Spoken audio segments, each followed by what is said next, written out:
Welcome to Changing Higher Ed, a podcast dedicated to helping higher education leaders improve their institutions. With your host, Dr. Drumm McNaughton, CEO of The Change Leader, a consultancy that helps higher ed leaders holistically transform their institutions. Learn more at changinghighered.com.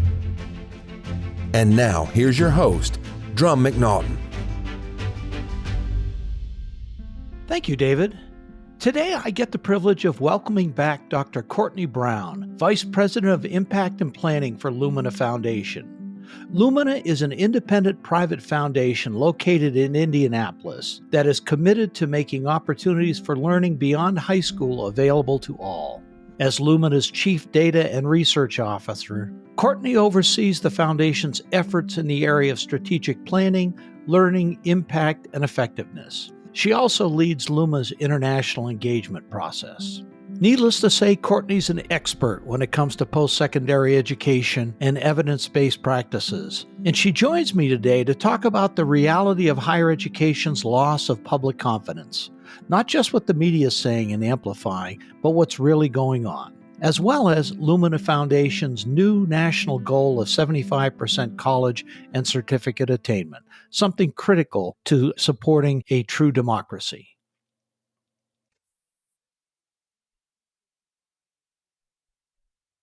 Courtney, welcome back to the program. Thanks for having me again. I'm looking forward to our conversation. There's so much going on right now, and I'm really excited about some of the news coming out of Lumina, which you're going to share with us today. But before we do that, for those who don't know you, give us a little of your background, please.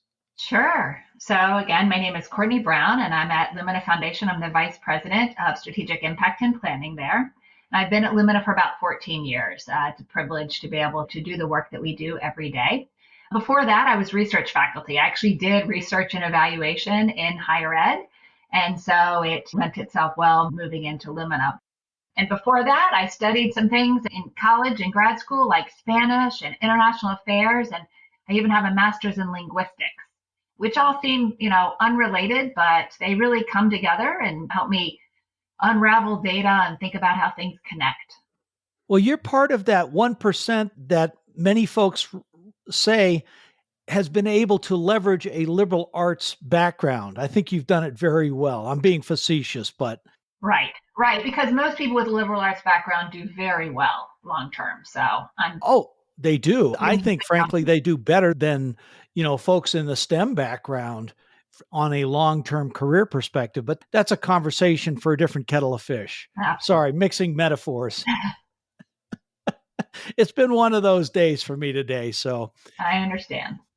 So tell us a little bit about Lumina, if you would, because you guys are one of the premier institutions in the U.S. as far as higher education and what's going on. Yeah, so Lumina is a national private foundation. We're based in Indianapolis, but we are national in what we do. Lumina's been around since 2000. And since 2008, we've really been focused on increasing attainment for all Americans in the U.S. And we've really been focused on a goal, a 2025 goal. And that goal was by 2025, 60% of people in the workforce, those 25 to 64, would have a degree or other credential of value. So that's what our work is really about and continues to be about, although we'll have a new goal I'm going to talk to you about, but really leaning in on ensuring that more people have access and can succeed in getting a quality credential. And how does Lumina do that type of thing? How do they get people to be more engaged, to be able to lean in? Yeah, great question. Well, one of the things we don't do is we don't provide scholarships. We really are focused on systemic, sustainable reforms to ensure that more people have access. Scholarships are great, but we just can't reach scale with those. And so we focus on a lot of research. What are some of the best practices and policies? And then helping institutions pilot those, take those on, create more research, and really mobilize more people to take these on. One of the examples from our work over the last 15 years is, so in 2008, Lumina set a goal for the nation. It's the nation's goal, this 2025, 60% goal that I mentioned.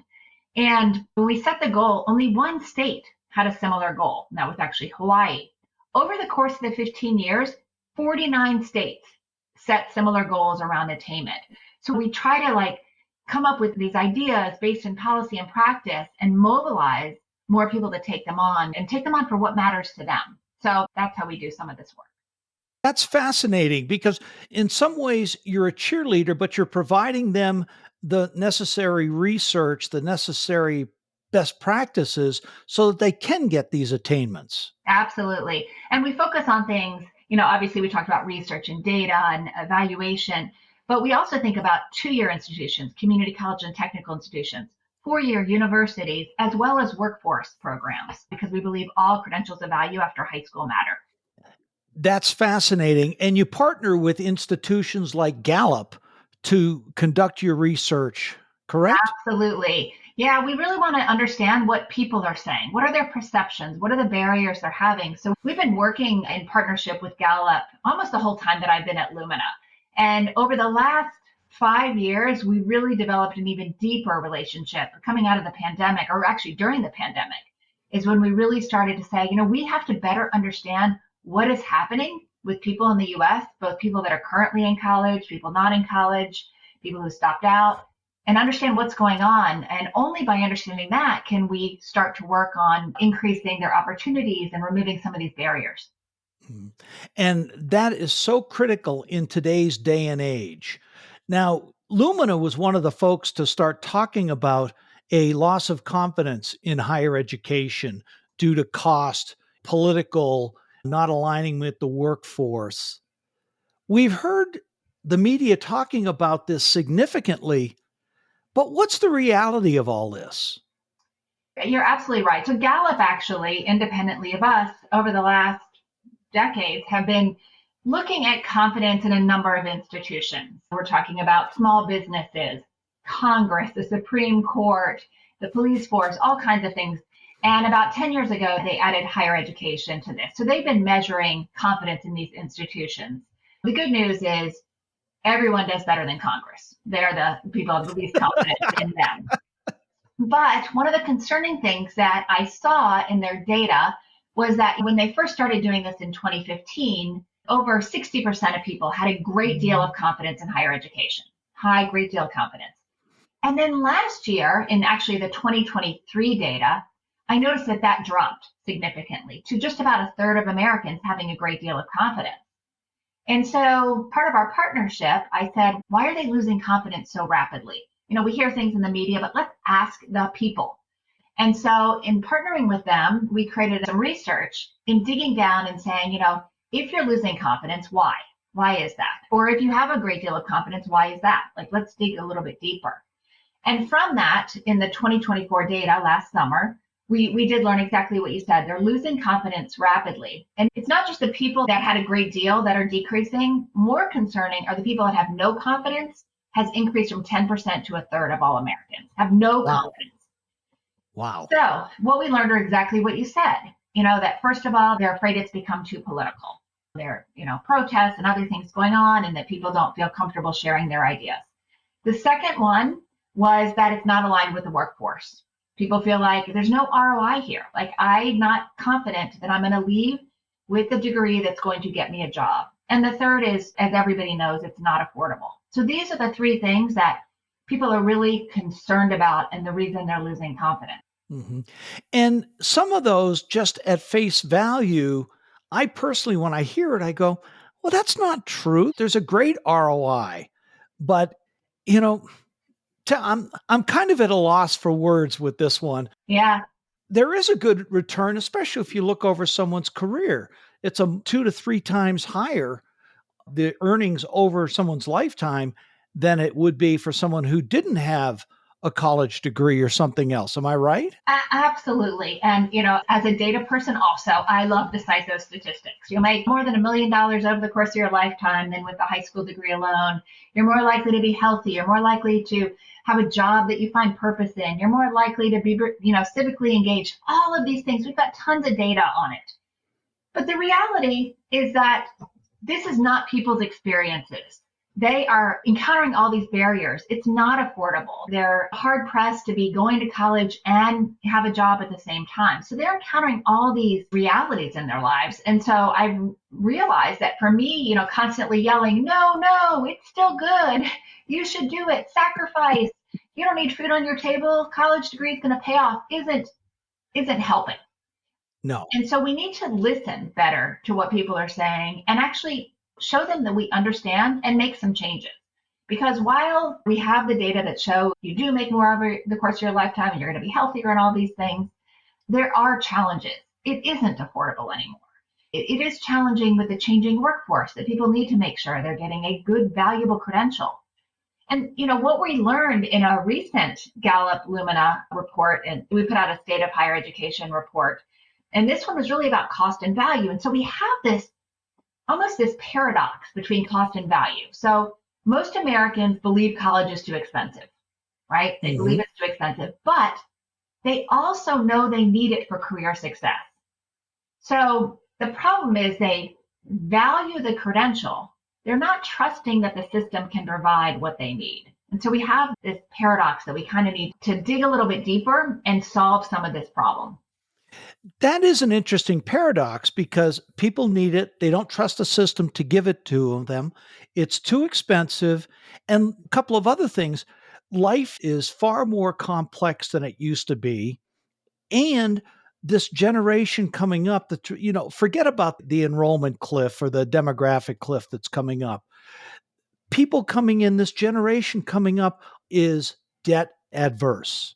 They can't see getting themselves into a lot of debt, spending the money that's necessary. And frankly, they don't necessarily have the time because they have to go to work, et cetera. Does that make sense? Right. Today's students are more likely to be older. They're more likely to have dependents. So they have children of their own. They need to put food on the table or pay for childcare.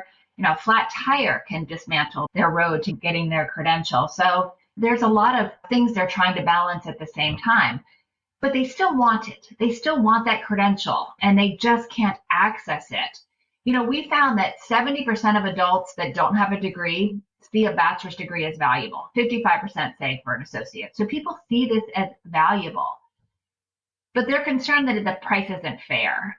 Less than 20% of people think a 4-year degree price is fair or tuition cost is fair. But on the other hand, the vast majority, almost 90% of adults, believe that the college education, what they pay, will pay off within 10 years. And almost 60% believe it'll pay off in just 5 years. So they know it's going to pay off. They just don't have the resources to even put into it to see that payoff. And when you say resources, it's not only the money, but it's also the time. It's the time, it is the tuition, it is the opportunity cost for not having a job at the same time or only being able to work part-time. It is having to put food on the table, it's rent, all of these things that people are saddled with and trying to go to get their credential at the same time. Mm-hmm. You said something earlier that really struck me. It says people don't trust the current system to deliver the education that they need. Why is that? Well, I think that goes back to that confidence. The reason that, a third of Americans have no confidence in higher ed right now, because they don't believe that it is going to deliver an ROI. They think it's not affordable, so they're going to pay all of this money, and then they're not convinced they're going to get a job on the other end. And, up until recently, or maybe even still, coming out of the pandemic, you could get a pretty good paying job without getting a credential. It's short-sighted. It's not going to last very long, but I think people think, okay, so I could work at Walmart and get $25 an hour right now. And so why would I go get a credential where I don't believe I'm going to make that much? Now, you and I both know that those jobs aren't going to last that long, that the people don't find purpose in them, that we want people to have good jobs. And we also know that with a degree or credential, they pay off over time, that it is quite valuable for an individual. But in the moment, that's hard to see. The other problem is people don't always understand how much it does cost. We all hear about the Vanderbilt and the schools in the Northeast that it's now $100,000 a year to go. And they hear it in the media too, right? The media talks about this all the time. Tuitions now reach $100,000. That's the top line in any news story. They don't hear that your community college is $5,000 a year. There are those other costs you have to incur, rent, all those things we just discussed. But it's not $100,000 a year. $5,000 is still a lot of money. It is still, to come up with that, it is not easy for many people. But it's not the $100,000. No. And so you're scaring people away right from the beginning without taking a look at discount rates, in-state tuition, all of those things that could help someone get past that hurdle for a minimum amount of debt. Absolutely. Yes.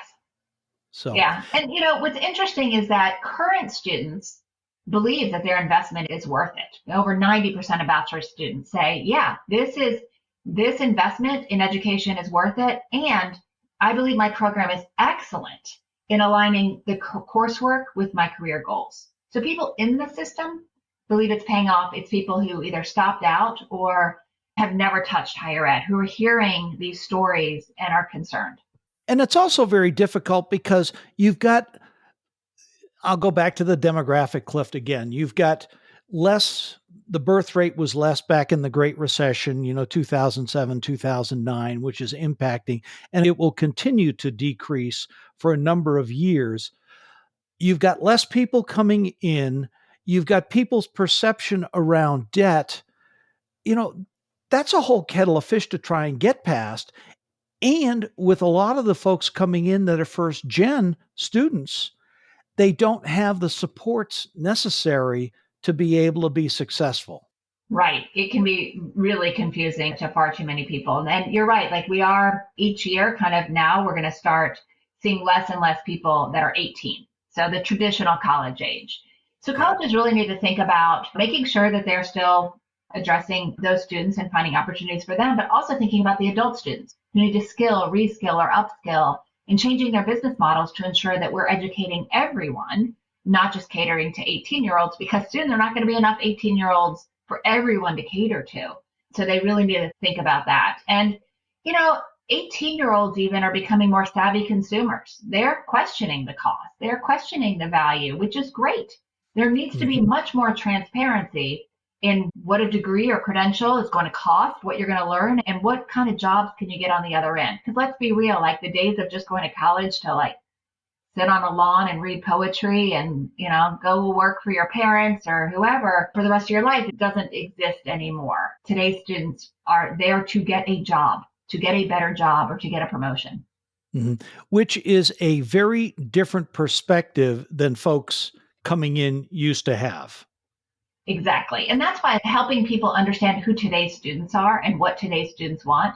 Because we hear over and over again, especially with this Lumina Gallup State of Higher Education data, is that that's the main reason people are going to pursue a degree, because they want a job. They want to have a good job and a good life.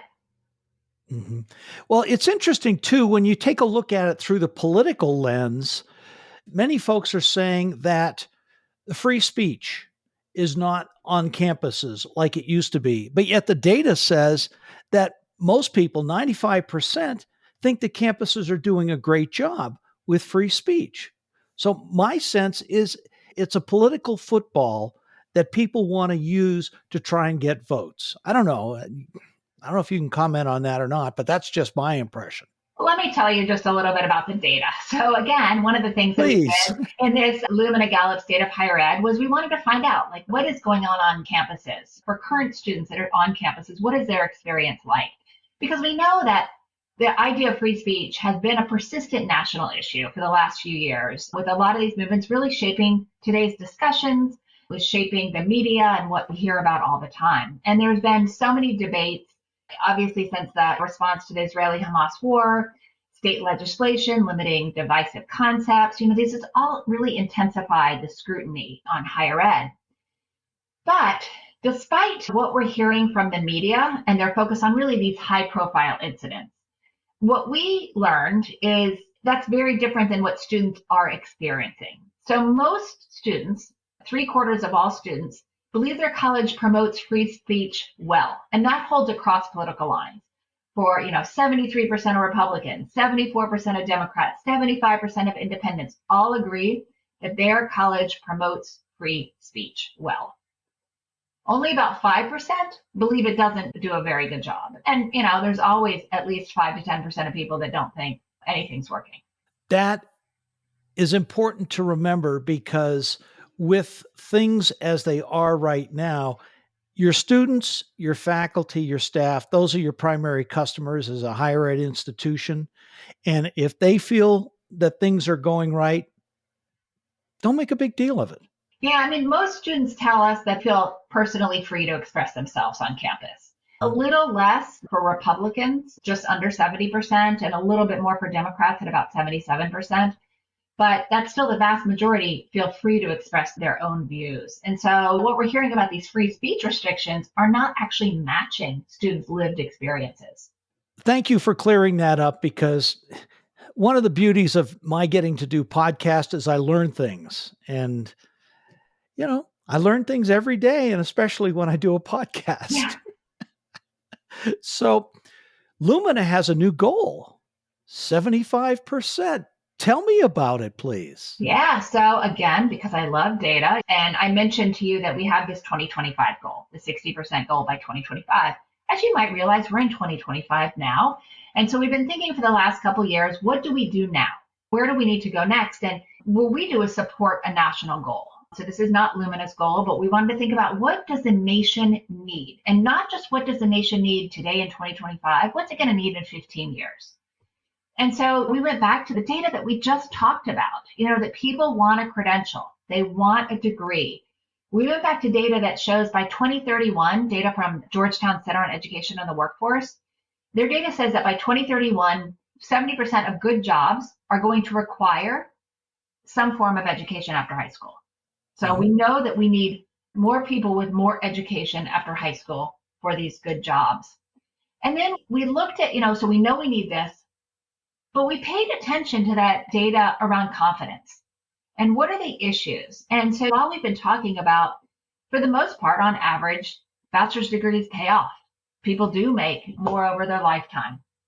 But you and I both know that there are programs that may not pay off and are not well aligned with the workforce. They may be old programs that existed. They may be programs that don't match the workforce now. And so we wanted to really focus on value. And we also understood that for the public, economic value is the most important. What they want to see is there's an ROI. They invest this money and they're going to have a return on that investment. And so we know we needed to lean in on economic value. And so as we thought about this new goal, we know we needed to continue to increase attainment. So we're not abandoning that, but that's not enough. Attainment without value is meaningless. That builds less confidence for Americans. And so the new goal that we've set for the nation is really thinking about economic prosperity. And so we launched this new credentials of value goal and framework, connecting educational attainment with economic value. And so our goal is that by 2040, so 15 years again, 75% of adults in the US labor force will have a college degree or other credential of value leading to economic prosperity. So again, it's increasing to 75% to have a degree or credential and provide more income, more wages over a high school degree alone, 15% to be exact. So you have to have both. You have to have that degree or credential and make at least 15% over what a high school degree holder holds it. That's the new goal. That's what we're starting. And really, we're going to lean our efforts in helping the nation achieve this. That is a great goal because, as you say, you're focusing on attainment, but also on the economic prosperity. Circling back to the perception issues, does this take care of those perception issues and or the actual issues that institutions are facing?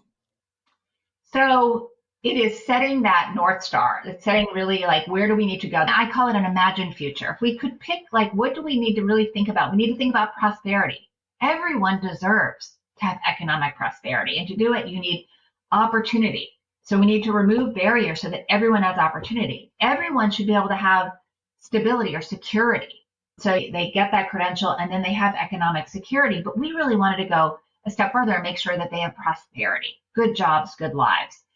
Looking back at those issues around confidence, this work will really help us to align the credentials with the workforce, what people were concerned about, that they don't align. We've got to do that to reach this goal. We have to really consider affordability. We need to make sure that it is affordable, that it goes again to have more people having this opportunity to access and succeed. And in doing those things, we do believe that together with partners all over the country, that the U.S. can achieve this. One thing that kind of comes to mind is, have you floated these ideas across the country? For example, the chief higher education officers at the various states. I mean, we've got red, we've got blue. Sometimes the twain will never meet. What do they think? That was really important. As we were thinking about these goals, we actually reached out to people all over the country, red states, blue states, purple states. We're not one or the other. We are about the full United States. And we got their ideas and thoughts. So we didn't come up with this in a vacuum. We really talked to the perception data we've been talking about with Gallup, but also reaching out to the SHIOs and other leaders in post-secondary education and naysayers and said, what does the country need around higher education? And this kept coming up, this idea of credentials of value.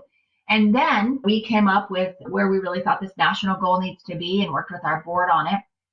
And before we announced it, we reached out to SHIOs across the country, again, red states, blue states, purple states, and this resonated with them. We told them, this is what the goal is. This is what the data look like for your state. This is where you are. And one after the other agreed that this is exactly what the nation needs right now to really focus on credentials of value and economic prosperity for Americans.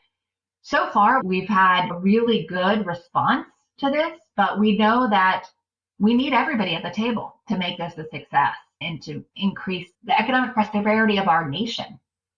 Mm-hmm. And that's really the bottom line, is when the tide goes up, it should float all boats. Absolutely. We want to make sure everyone, no matter where you live, no matter the color of your skin, no matter the age you're in, no matter who your parents were, that you have opportunity to have a good job and a good life. And we believe that the key to unlocking that is education beyond high school. The land of opportunity. That was what we've always been known for. And I hope we continue to be known for that. Yes. I hope so as well. Yeah. One last question. What can colleges do to help with this? Yeah. Colleges, universities, technical schools, workforce training, all have a role to play in this. And, obviously we can't do it without them because they're the ones that provide the credentials. And I would say there are a few things. One, we have to figure out this affordability piece. We have got to make sure we get that under control. And so we all need to think about that. Institutions need to think about their business models moving forward and how you make these credentials more affordable. Second, they need to make it more transparent. It is confusing to know how much you're going to pay, what you're going to learn, and what kind of jobs you can get in the future. That's a responsibility of an institution. You think about even when you buy a car, and I could probably come up with even a smaller example, but a car, you want to know, like, how many miles does it get per gallon? How many people can it fit? How long might I have it? You ask all these questions, and car dealers, the people that are selling it to you, can answer that. We don't ask all those questions about higher ed. We don't always have all of that data to respond to that, but consumers, prospective students deserve to know that. So we need to really make our system more transparent. So more affordable, more transparent. We have to better connect to the workforce. We have to say, what are the jobs not of today, because that's not going to help us when people graduate and then, their job might go away. What are the jobs going to be up tomorrow? We can't predict all of them, but we need more people that can be nimble. We talked about liberal arts at the top of this, really thinking about the humanities and the liberal arts and how important those skills, that critical thinking, that ability to work with other people, those are really important moving forward. So they need to lead in on that. And the last, I would say, we touched a bit about free speech and feeling of belonging. While by and large, most people feel like their schools are doing a good job with free speech and they feel comfortable sharing their ideas, we need to make sure that our institutions continue to be safe places for all perspectives. And that's the beauty of a college environment, is that you get to learn and understand and hear different perspectives. And continuing down that path is really important for all of us to make a better future. Truer words could not have been said. I was listening to a friend of mine the other day, and we were talking about history degrees. And it says, maybe think about how you're teaching a history degree. History degree, a lot of times, is going in and memorizing dates, what happened, etc. Why not look at it from that perspective, but also, too, what were the events that happened leading up to that caused that to happen, and then what happened after that caused major shifts? Right there, you're talking about critical thinking, analyzing people's decision making, a whole lot of the other things that you hear from AAC&U about what are the critical things from a liberal arts education that employers want. Yeah, absolutely. So, as always, Courtney, it's been a wonderful conversation. Anything else you want to add? Anything that's coming down the pike or that you just have released there at Lumina? We've got a lot. We're trying to wrap our arms around this goal right now and really get that out and share it. We just released it just this year. And so that's really, we're going to focus our efforts. I'm going to focus my efforts. We have a lot of, as I keep saying, a data person. I'm a data person. And so I have to keep thinking about what are better data that we can get to better answer these questions about affordability, ROI, and cost. And so those are some things I'm going to dive deeper into, and Lumina will be diving deeper into, that and affordability and all these things we talked about. Well, when you're ready to come back and talk about them, you're always welcome. Well, thank you. I look forward to it. I do as well, as we always do. 3 takeaways for university presidents and boards. The 3 takeaways: focus on affordability, focus on transparency, focus on aligning the degrees and credentials you provide with what people want, a good job and a good life. Excellent. Those were definitely worth repeating. I knew we'd said them before. What's next for you? What's next for Lumina? Next for us is, again, diving deep into this goal, getting more people to know about it, and building a coalition of the willing. Because again, this is not Lumina's goal, this is the national goal. And we need all hands on deck if we're going to get success. Very good. Courtney, thank you so much for being on the show. It's always a pleasure, and look forward to the next time. Thanks so much. Thanks for listening today, and a special thank you to our guest, Dr. Courtney Brown, and for her sharing with us her perspectives on what's going on in higher ed and Lumina Foundation's goal of 75% college and certificate attainment. Courtney, always a pleasure of having you on the show. I look forward to the next time. To our listeners, thanks again for listening. I'll see you next week. Changing Higher Ed is a production of The Change Leader, a consultancy committed to transforming higher ed institutions. Find more information about this topic, along with show notes on this episode at changinghighered.com. If you've enjoyed this podcast, please subscribe to the show. We would also value your honest rating and review. Email any questions, comments, or recommendations for topics or guests to podcast@changinghighered.com. Changing Higher Ed is produced and hosted by Dr. Drumm McNaughton, post-production by David L. White.